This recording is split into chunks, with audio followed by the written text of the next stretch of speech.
Welcome to The Deep Dive. Today we're digging into a story that feels, well, surprisingly current, even though it happened thousands of years ago. Picture this. A spiritual community, really thriving, all connected by shared beliefs. Then, bang, their leader dies and everything just unravels. Suddenly there's discord, fierce arguments, and, as our source puts it so vividly, people piercing each other with verbal spears. Now, this isn't just some old story. It's the start of a text called the Sāmagāmasuttaṃ.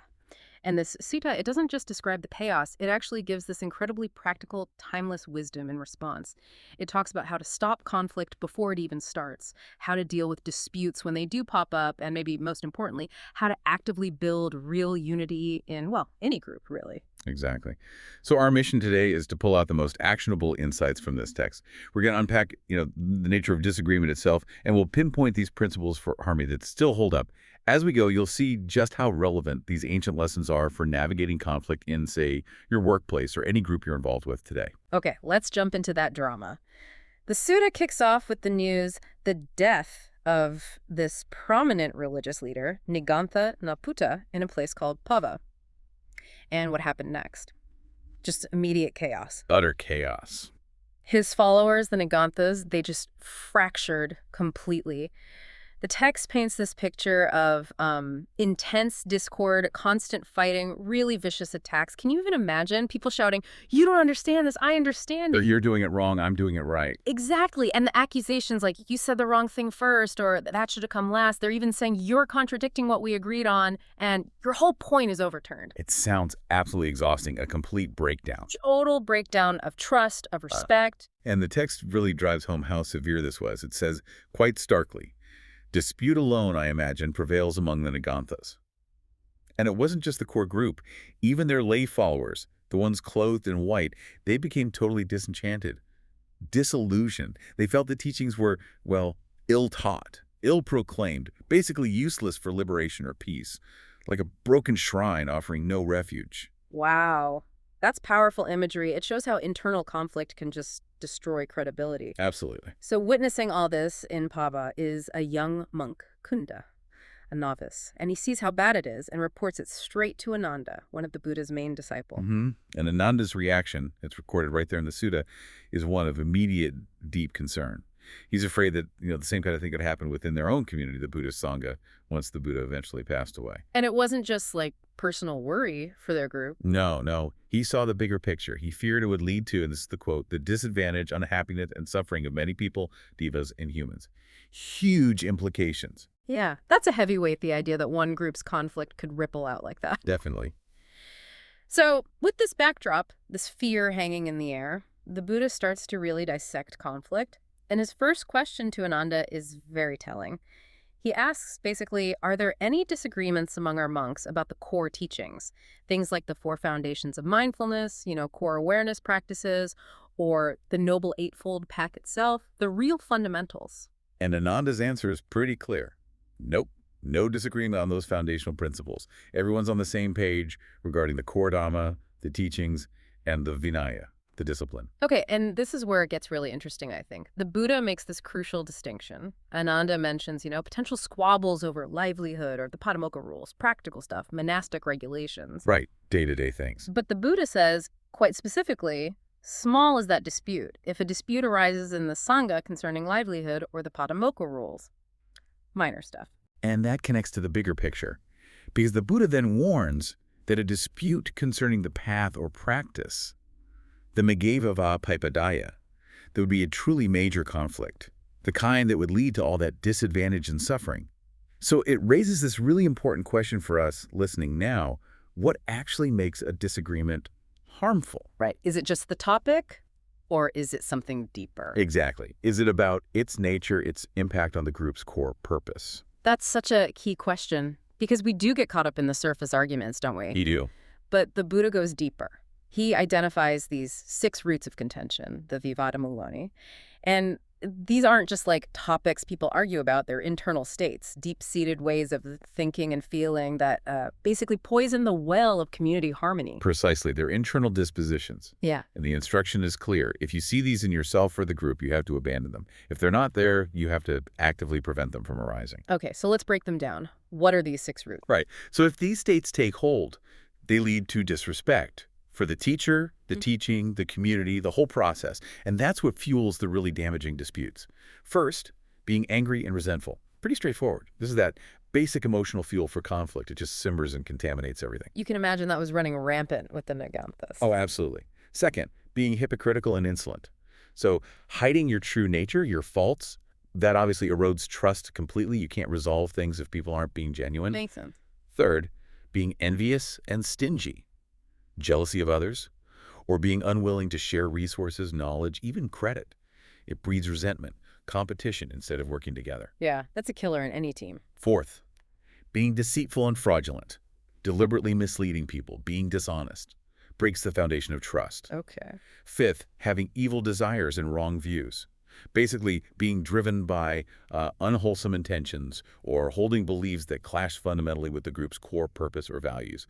If your motivations are off, conflict is almost guaranteed. Right. And the last one. And the sixth, this one's often the trickiest. Clinging to one's own views, being difficult to give up. This is that person who just digs their heels in. Stubborn, rigid, cannot let go of their perspective, even when faced with other viewpoints or the need to compromise. Just completely inflexible. Wow. What strikes me is that it's not about what they disagreed on necessarily, but these internal states. These are the things that really wreck a community from the inside out. Exactly. It's a powerful reminder that our inner world really shapes our collected experience. So we've seen the roots of the problem. How did the Buddha suggest fixing things, moving from causes to solutions? Right. So the Buddha outlines 4 kinds of cases or issues of the Karanani that typically come up. Think of them as categories of disputes. First, disputes over doctrine or discipline, Vivadhakarani. So disagreements about the core teachings or rules. Second, disputes regarding accusations, Anudhakaranya. Someone's accused of doing something wrong. Third, disputes regarding offenses, Apathakarane. This deals specifically with breaking established rules. And fourth, disputes regarding duties, Kikarakane. Arguments about who's supposed to do what, responsibilities. Okay, 4 types of issues. But the really amazing part for me is that he didn't just stop there. He gave these 7 procedures for settling disputes at the Kanatsamata, like actual step-by-step methods. Yes, incredibly practical. It's like an ancient conflict resolution toolkit. Let's walk through them. You can really see the applicability. Number 1, Samukavinayo, in the presence. How it works. Everyone involved gets together. They discuss the issue by scrutinizing the rule of Dhamma, basically, examining the agreed-upon principles or values, and settle it based on that foundation.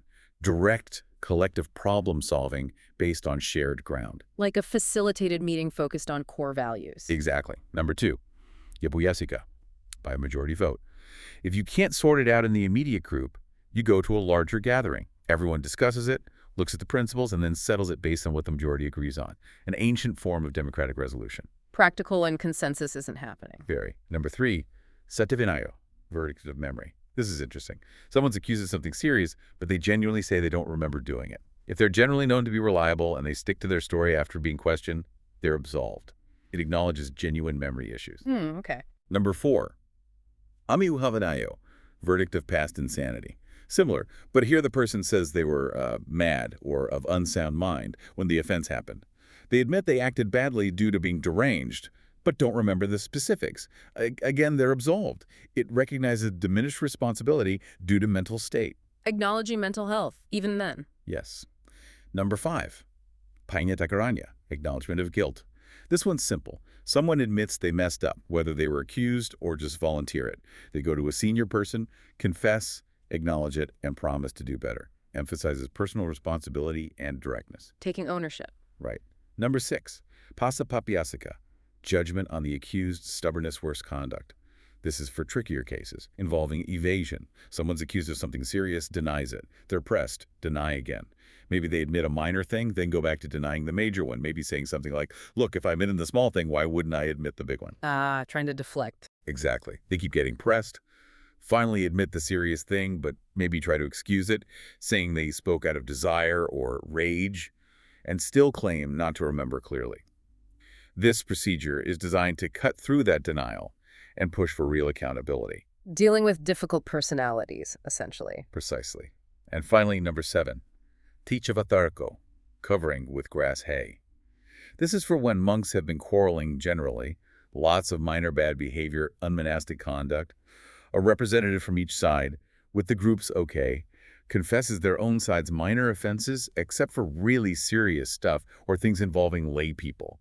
It's like wiping the slate clean for petty arguments, covering the mud with grass so everyone can move forward without getting stuck on every little thing. A kind of group amnesty for the small stuff, to restore harmony. Wow. These are incredibly detailed. It shows such a sophisticated approach, acknowledging different issues, different behaviors. A real practical psychology behind it. You can see how useful this would have been for Nagantha followers if they'd had something like this. If only. But the Buddha didn't just focus on fixing problems, did he? He also talked about preventing them, actively building unity. Yes, absolutely. That's the next crucial piece. Beyond resolving disputes, how do you cultivate an environment where they don't easily take root?